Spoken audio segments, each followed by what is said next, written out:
இன்றைக்கி என்ன பண்ண போகிறேன்னா பிரண்டை தொக்கு. இது வந்து கை கால் வலிக்கெல்லாம் ரொம்ப நல்லது, வயசானவங்களுக்கு சாப்பிட்றது ரொம்ப நல்லது. அதுக்கு முதல்ல நல்லெண்ணெயை நல்லா சூடு பண்ணிவிட்டு அதில் வந்து பிரண்டையை போட்டு நல்லா வதக்கணும். பிரண்டையை நல்லா வதக்கலைன்னா நாக்கு ரொம்ப அரிக்கும். பிரண்டையை நல்லா நீட்டாக 4 பக்கம் வேற எடுத்து க்ளீன் பண்ணிவிட்டு அதில் பிரண்டையை போட்டு வதக்கணும். பிரண்டையை போட்டு வதக்கையில் கொஞ்சோண்டு மஞ்சத்தூள் சேர்த்துக்கணும். மஞ்சத்தூள் சேர்த்தோம்னா அந்த நாக்கு அரிப்பு அந்த இதெல்லாம் இருக்காது. மஞ்சத்தூள் போட்டு நல்லா வதக்கணும் பிரண்டையை. அந்த பிரண்டையோட கலர் மாறினாதான் அந்த பிரண்டையோட டேஸ்ட். நல்லெண்ணெய் ஊற்றி நல்லா வதக்கிடுங்க. அதோட கலரே சேஞ்சஸ் ஆகணும், மாறணும். வெயிட் பண்ணு.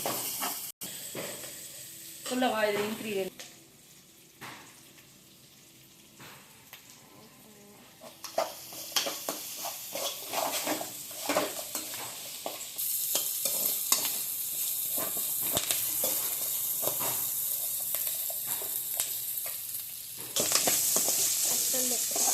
கலர் நல்லா ப்ரௌனிஷ் ஆகும். கலர் சேஞ்சஸ் உங்களுக்கு தெரியுதா? நல்லா சேஞ்சஸ். பிரண்டையோட கலர் வந்து ப்ரௌனிஷாக ஆகும். நம்ம பிரியாணிக்கு இருக்குமே ஆனியன், அதேமாரி நல்லா ப்ரௌனிஷ் ஆனால் தான் இந்த நாக்கரிப்பு அந்த மாதிரி இதெல்லாம் இருக்கு. ஆனால் அது செஞ்சு சாப்பிட்டு பாருங்கள், அவ்வளோ டேஸ்ட்டாக இருக்கும். கை கால் வலிக்கெல்லாம் ரொம்ப நல்லது. இன்னும் கொஞ்சம் மஞ்சத்தூள் போடுறேன். கொஞ்சம் கலர் இதாக இருக்குது, மஞ்சத்தூள் போடுறேன். ஏன்னா மஞ்சத்தூள் போட்டால் நாக்கு ரொம்ப அரிக்கும், அதனால மஞ்சத்தூள் போட்டுட்ருக்கேன். வச்சு பிரண்டையை எடுத்து வேறு இதை சேஞ்ச் பண்ணிடணும்.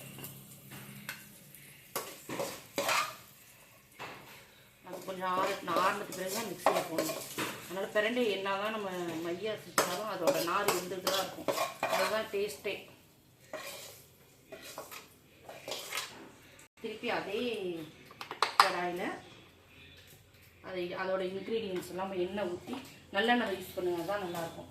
அதோட இன்க்ரீடியன்ஸ்லாம் போடணும். என்னன்னா காஞ்ச மிளகா, இஞ்சி, இது காஞ்ச மிளகா, இஞ்சி, பூண்டு நிறையா போட்டுங்க, நல்லா டேஸ்ட்டாக இருக்கும். பூண்டு, புளி,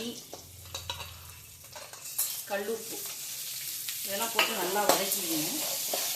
நல்லா வதக்க நல்லா எவ்வளோத்துக்கு வதக்குறோமோ அவ்வளோத்துக்கு பிறகு அதோட டேஸ்ட் இருந்து கிடைக்கும். வதக்கிட்டு கருவேப்பிலை சேர்த்துங்க.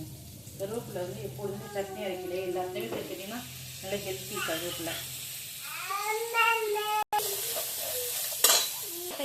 எல்லாத்தையும் போட்டு நல்லா ஒரு வதக்க வைக்கணும். நல்லா இதில்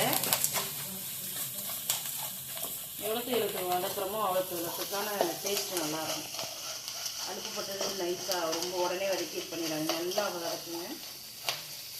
இஞ்சி, பூண்டு, புளி, கருவேப்பிலை, பட்டை மிளகாய், இதுதான் அந்த பிரண்டையோட சேர்த்து வதக்கணும். பிரண்டை வதக்கையில் கொஞ்சோண்டு மஞ்சத்தூள் போட்டு வதக்கிங்க, அப்போ தான் நாக்கரிக்காது. ஓகே, அவ்வளோதான். இதோட வதக்கல் முடிஞ்சிருச்சு. இது நல்லா ஆறுனதுக்கு பிறகு அரைச்சி உங்கள்கிட்ட அடுத்தது காமிக்கிறோம். ஓகேவா? ஒரு 10 மினிட்ஸ் நல்லா ஆறணும். ஆறினோன்னே